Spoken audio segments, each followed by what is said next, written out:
오늘 시편 1편에는 의인과 악인의 특징이 극명하게 대비되어 있습니다.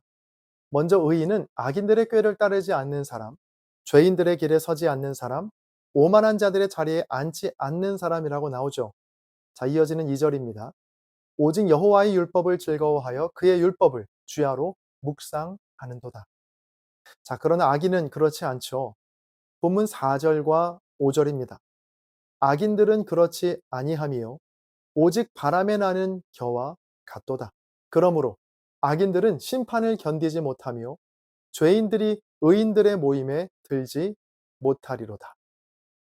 자, 그리고 6절에서 이렇게 마무리합니다. 무릇 의인들의 길은 여호와께서 인정하시나 악인들의 길은 망하리로다. 아멘. 죄 많은 이 땅에서 의인으로 산다는 것이 결코 쉬운 일은 아니죠.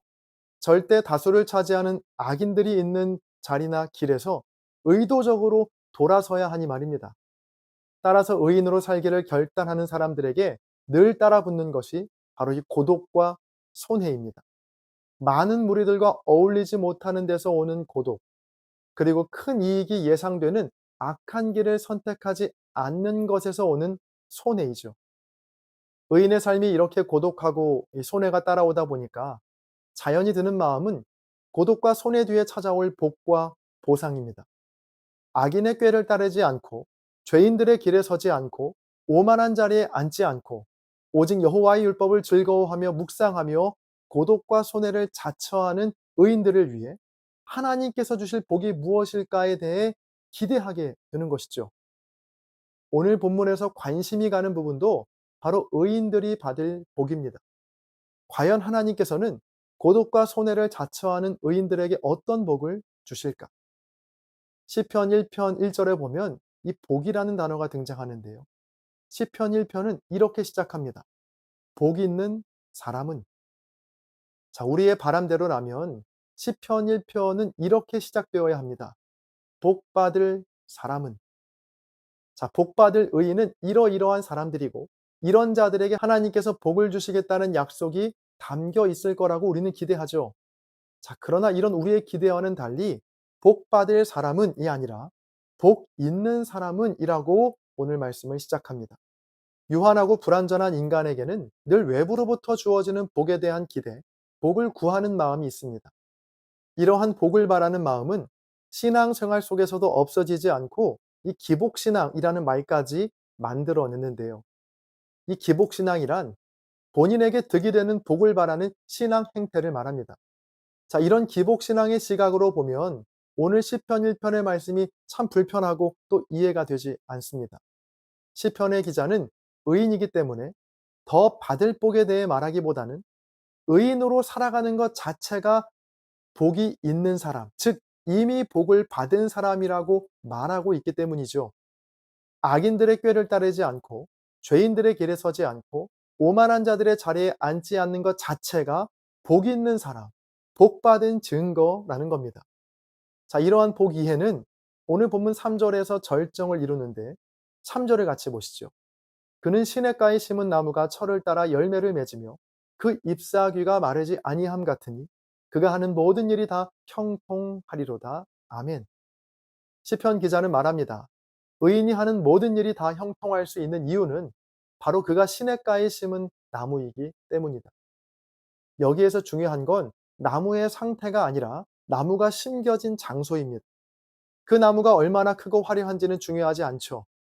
각각의 나무의 상태보다 더 중요한 건 바로 그 나무가 시냇가에 심겨진 나무이냐 아니냐에 있다는 건데요. 제 아무리 잘나고 화려한 나무라고 해도 그 나무가 심겨진 자리가 시냇가가 아니라면 나무의 화려함은 철이 지나면 금세 사라질 뿐입니다. 그러나 그 나무가 작고 약해 보여도 시냇가에 심긴 나무라면 철이 지나면 지날수록 더욱 풍성하고 아름다운 열매를 맺게 된다는 것이죠. 오늘 시편 1편은 우리에게 이렇게 말하고 있습니다. 우리의 인생이 시냇가에 심겨져 있다면, 즉 하나님의 말씀이 내 삶의 기준이 되고 그 말씀 곁에 머물러만 있다면 우리 모두는 복이 있는 사람이고 더 받을 복이 없는 의인들이라고 말이죠. 바벨론의 공중정원이라는 말 들어보셨나요? 이 고대에 세계 7대 불가사의 중 하나로 고대 바벨론에 있었던 거대한 정원을 뜻합니다. 기록에 따르면 바벨론의 느부갓네살 왕이 자신의 아내 메디아 제국 출신의 아미티스를 위해 메디아 제국의 정원을 사막 한가운데 건설했다는 건데요.